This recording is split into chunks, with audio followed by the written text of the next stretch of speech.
आप सारे बच्चे सीए फाउंडेशन के जनवरी अटेम्प्ट की तैयारी तो कर रहे हो, लेकिन क्या आपने अपने आप से एक सवाल पूछा है?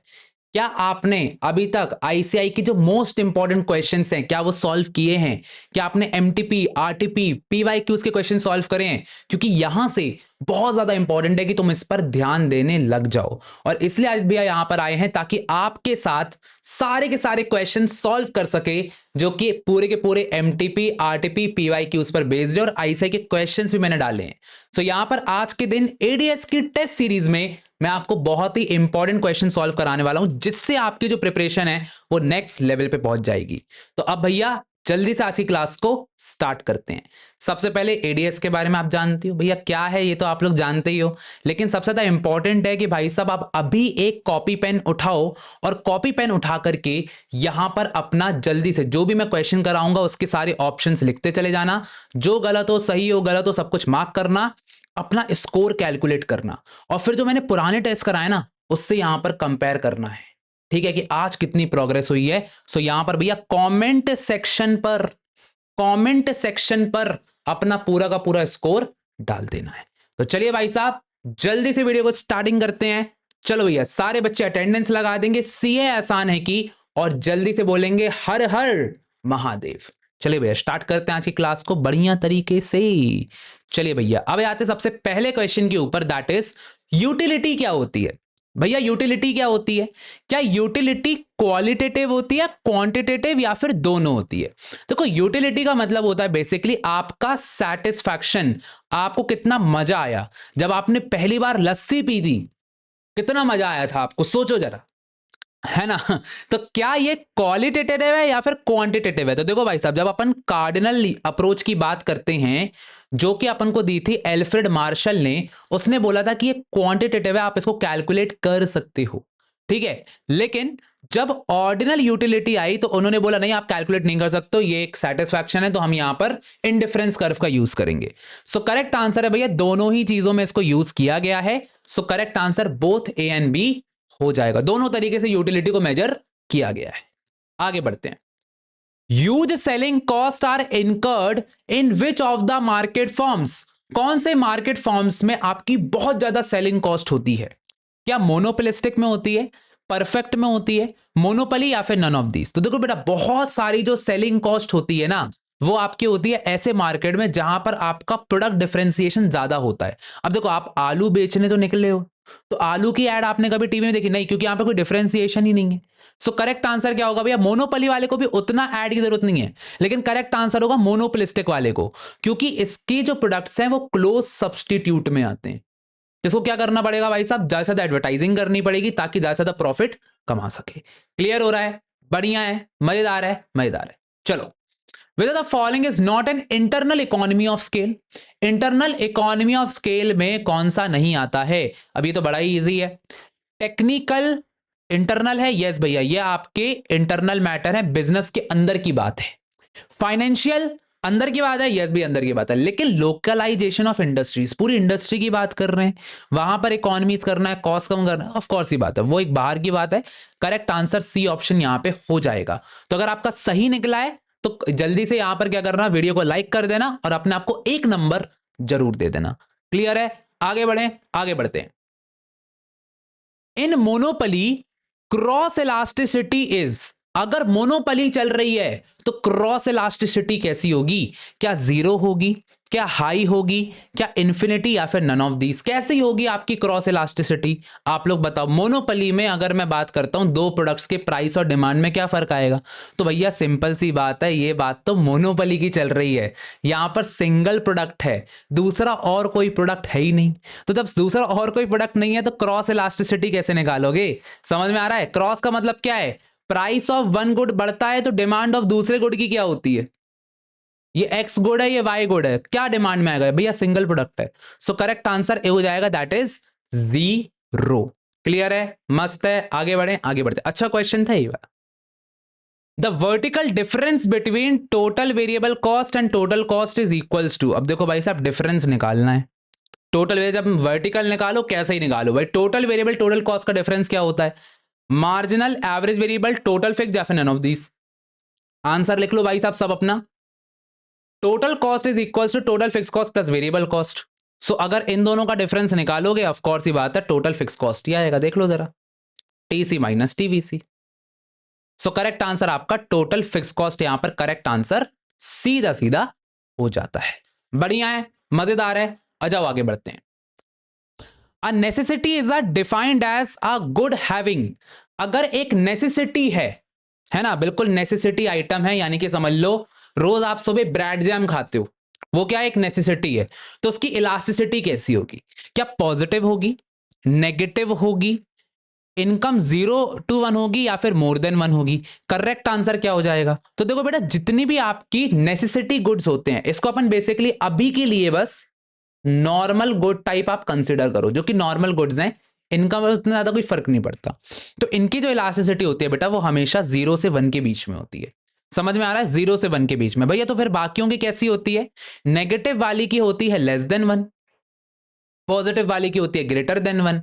पॉजिटिव वाली में लग्जरी गुड्स आते हैं, नेगेटिव वाली में इंफीरियर गुड्स आते हैं, और जिसकी 0 to 1 होती है उसमें नॉर्मल गुड्स आते हैं। तो इतना इजी सा है। क्लियर है? बहुत बढ़िया है, मजेदार है। मोर देन 1 ये एक ही बात है ना, पॉजिटिव और मोर देन 1 एक ही बात है। करेक्ट आंसर आपका यहां पर हो जाएगा। क्लियर है? सी ऑप्शन है, बिल्कुल सही।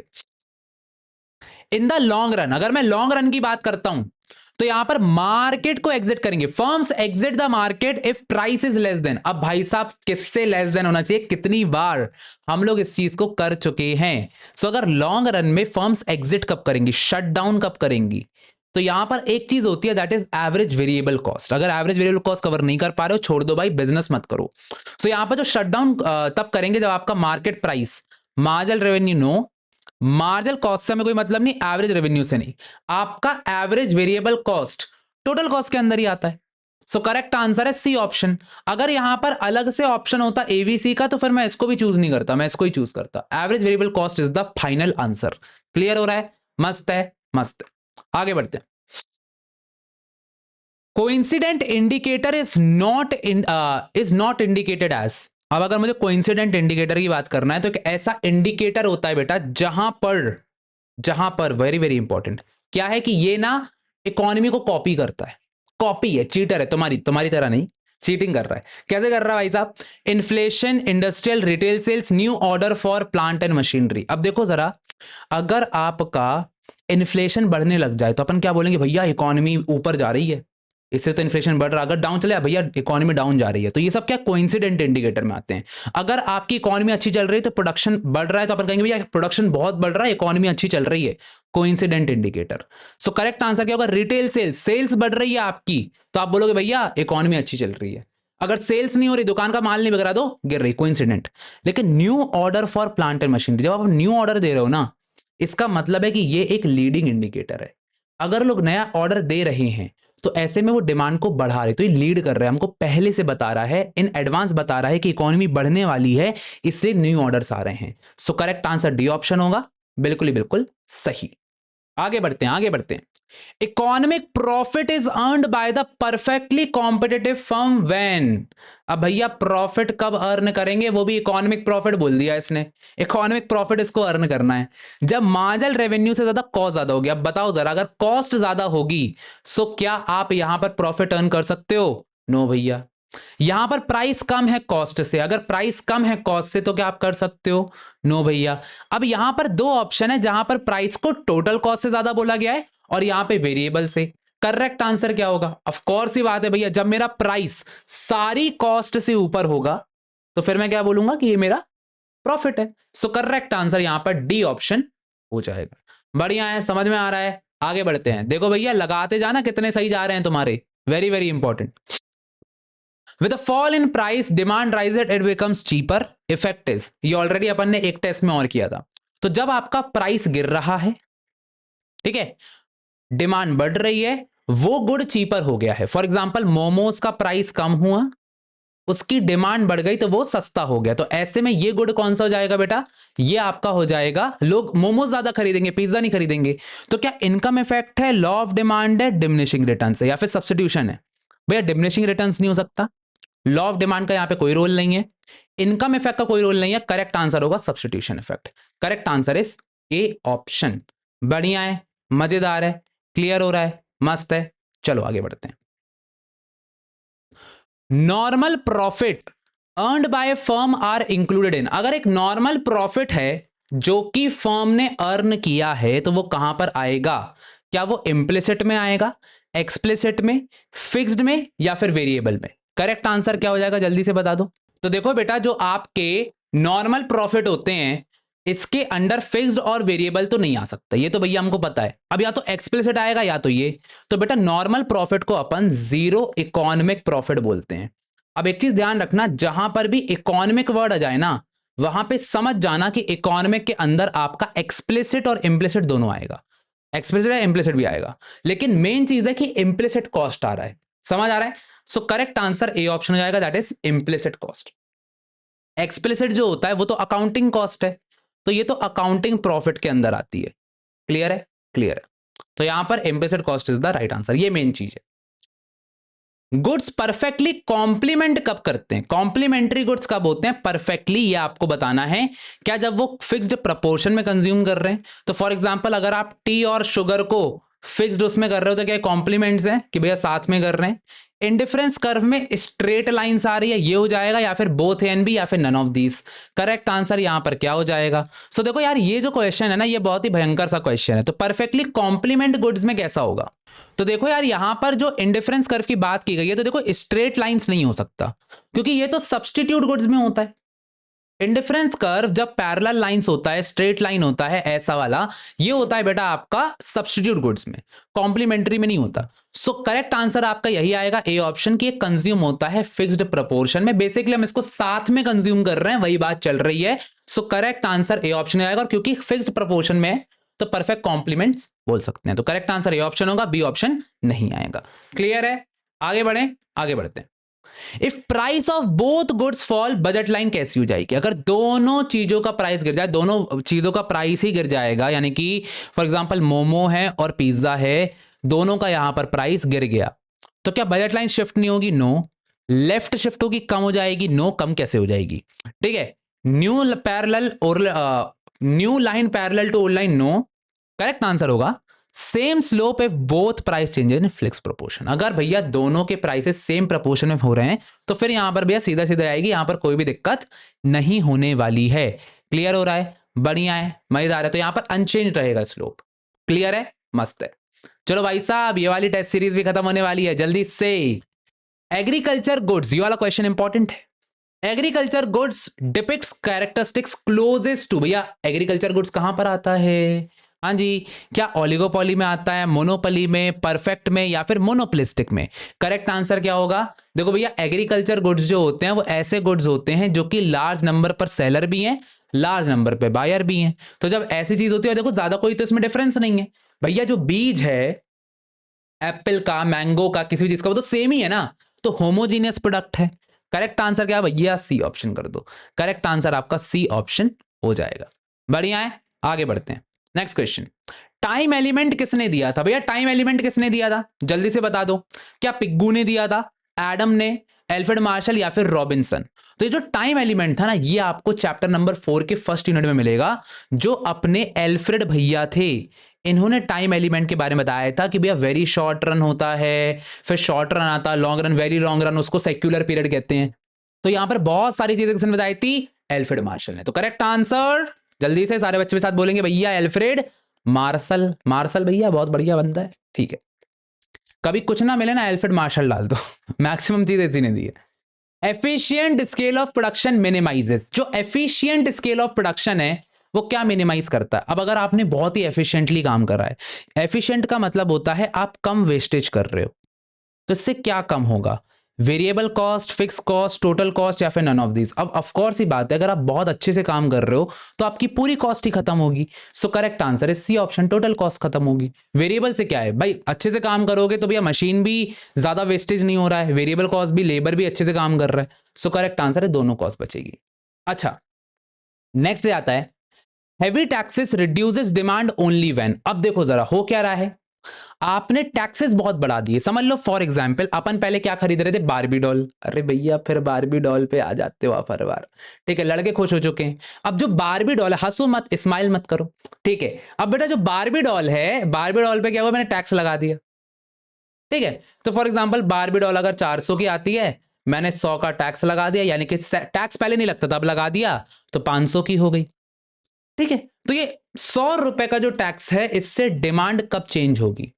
जब डिमांड चेंज हो सकती है। मतलब क्या है भैया? जब डिमांड इलास्टिक है। अगर डिमांड इलास्टिक है तो चेंज होगी भाई साहब, यानी कि अगर इलास्टिसिटी ग्रेटर देन 1 होगी तो टैक्सेस के कारण अब लोग उसको नहीं खरीदेंगे, डिमांड चेंज हो गई, नहीं खरीद रहे हैं। लेकिन अगर डिमांड इन इलास्टिक होती, यानी कि लेस देन 1 होती, इन इलास्टिक, इसका मतलब क्या है कि लोग तो पागल हो चुके हैं बारबी के लिए, अब चाहे कितना टैक्स लगाओ लोग डिमांड चेंज नहीं कर रहे। सो करेक्ट आंसर क्या हो जाएगा भाई साहब? बी ऑप्शन हो जाएगा, that is elasticity is greater than 1। ये वाला ऑप्शन नहीं होगा। क्लियर हो रहा है? ये वाला होगा बी ऑप्शन। बढ़िया है, मजेदार है, मजा भैया, समझ में समझ भैया, दिमाग में घुस गया, अब तो टेंशन की बात ही नहीं है। इनकम इलास्टिसिटी इंफीरियर गुड्स की कैसे हो जाएगी? मैंने हमेशा बताया, आज की क्लास में बताया था कि इंफीरियर गुड्स जो होता है वहां पर इलास्टिसिटी डायरेक्टली नेगेटिव होती है। तो अगर नेगेटिव होती है तो क्या हो जाएगा भाई साहब? डायरेक्टली ये हो जाएगा, तो माइनस में लिखी जाती है। क्लियर है? सो करेक्ट आंसर आपका डी ऑप्शन डायरेक्टली हो जाएगा, इसमें सोचना ही नहीं है, इसमें तो आपको फ्री का ही 1 नंबर मिलना चाहिए। चलो भाई साहब, 2 और क्वेश्चन है, जल्दी से बता दो सही answers. Marginal cost can be closely related to. Marginal cost किस चीज से रिलेटेड है? क्या मार्जिनल कॉस्ट अपॉर्चुनिटी कॉस्ट से रिलेटेड है, वेरिएबल से रिलेटेड है, इकोनॉमिक कॉस्ट, या फिर नन ऑफ दिस? तो भैया मार्जिनल कॉस्ट जो हो जाता है, it is directly related to किससे? Variable cost. भैया ये तो हमको पता ही नहीं था, क्यों? क्योंकि वेरिएबल कॉस्ट में भी चेंज इन कॉस्ट आ रहा है, मार्जिनल भी वैसे चेंज, तो इनका जो ग्राफ है या फिर इनका जो बिहेवियर है वो थोड़ा सा सेम रहता है। सो करेक्ट आंसर यहां पर वेरिएबल कॉस्ट हो जाएगा। बढ़िया है, मस्त है। अपॉर्चुनिटी कॉस्ट अलग है, इकोनॉमी वाला ये भी अलग है। ठीक है, चलो last question. Average revenue curve को और क्या बोलते हैं? एआर को और क्या बोलते हैं? अरे भैया कितनी बार बताओगे? जब परफेक्ट कंपटीशन होता है या फिर कोई भी कंपटीशन होता है, वहां पर आपका जो प्राइस होता है और एवरेज रेवेन्यू जो होता है वो बहुत ज्यादा सेम होता है। भैया ऐसे कैसे मान लें हम? देखो, टोटल रेवेन्यू का मतलब क्या होता है? Price into quantity. अगर मैं एवरेज रेवेन्यू निकालूंगा तो एवरेज रेवेन्यू क्या होता है? Total revenue upon quantity. Total revenue per unit जो निकालते हो that is average revenue. Clear है? अब मैंने क्या किया, इसमें ये वाला ऑप्शन पुट कर दिया जो कि टोटल रेवेन्यू का फॉर्मूला था, P into Q upon Q. कटा आंसर क्या आया? प्राइस। तो एवरेज रेवेन्यू प्राइस को डिनोट करता है। तो भैया प्राइस से क्या निकलता है? देख लो जरा, जब परफेक्ट कंपटीशन में अगर प्राइस सेम रहेगा तो ऑफ कोर्स ही बात है डिमांड भी तो ऐसी रहने वाली है। डिमांड तो प्राइस पे डिपेंड करती है। Correct answer demand curve. Clear हो रहा है? यस भैया क्लियर हो रहा, पूरा डेरिवेशन भैया ने बता दिया। सो यहां पर गाइस कहीं ना कहीं हम लोग देख सकते हैं कि आज के दिन हम लोगों ने अपनी टेस्ट सीरीज का तीसरा पार्ट भी कंप्लीट कर लिया है। पार्ट 3 भी भैया ने कंप्लीट करा दिया है। तो यहां पर इसके पहले आपने 2 टेस्ट दे दिए होंगे। सो यहां पर आपको क्या करना है? जल्दी से क्या कमेंट करना है स्कोर, कि भैया कितना स्कोर आया है। तो सबसे पहले क्या करेंगे, अपना नाम डाल देंगे कि मेरा नाम ये है। उसके बाद अपना स्कोर बताओ कि मेरा स्कोर 20 में से इतना आया। फिर उसका लिखो कि भैया मैंने पिछले 2 टेस्ट से इंप्रूव किया या फिर नहीं किया। तो उसके हिसाब से आपको समझ में आएगा कि अच्छा भैया आप समझ में आ रहा है। क्लियर है? तो यहां लिखना, मेरे को बताओ कि क्या तुम्हारी यहां पर कंडीशन है। और अगर तुम ऐसे ही और ज्यादा टेस्ट करना चाहते हो ना, और ज्यादा अच्छे से पढ़ाई करना चाहते हो, तो यहां पर जनवरी अटेम्प्ट के लिए भाई साहब सीधा सीधा एक 3 महीने का प्लान तुम ले सकते हो, जहां पर तुम्हें मल्टीपल एजुकेटर्स, ठीक है, मिल जाएंगे, live classes, live test, Telegram access, mentorship, सब कुछ मिल जाएगा। इवन लॉ के लिए इवैल्यूएटेड टेस्ट भी मिल जाएंगे ताकि तुम्हारा पूरा इवैल्यूएशन एक बार में हो जाए। तो भैया मे अटेम्प्ट वाले जितने भी बच्चे हैं उनके लिए तो भैया सोने पे सुहागा है। तो यहां पर सिर्फ एक कोड इस्तेमाल करना है, दैट इज एडीएस। एडीएस के साथ सी आसान है क्योंकि 60% ऑफ मिलता है, प्लस भैया की पर्सनल गारंटी है। मैं बैठा हूं ना, कोई भी दिक्कत आएगी मैं यहां पे हूं। ठीक है? तो सारे बच्चे वीडियो को लाइक करेंगे, शेयर करेंगे। एंड भाई साहब यहां पर एक ही चीज बोलूंगा, अब यार टाइम आ चुका है पढ़ाई करने का। तो ये लो भैया, हार्ट ले लो, हार्ट ले लो, ये लो, शुई शुई शुई, अरे आजा भाई ओबीएस। अरे हाँ ठीक है, थैंक यू सो मच। मिलते हैं अपनी नेक्स्ट क्लास में, तब तक के लिए ऑल द बेस्ट, शुक्रिया, बाय बाय। एंड अगली टेस्ट सीरीज में मिलते हैं रोज शाम को 6 बजे। Thank you so much.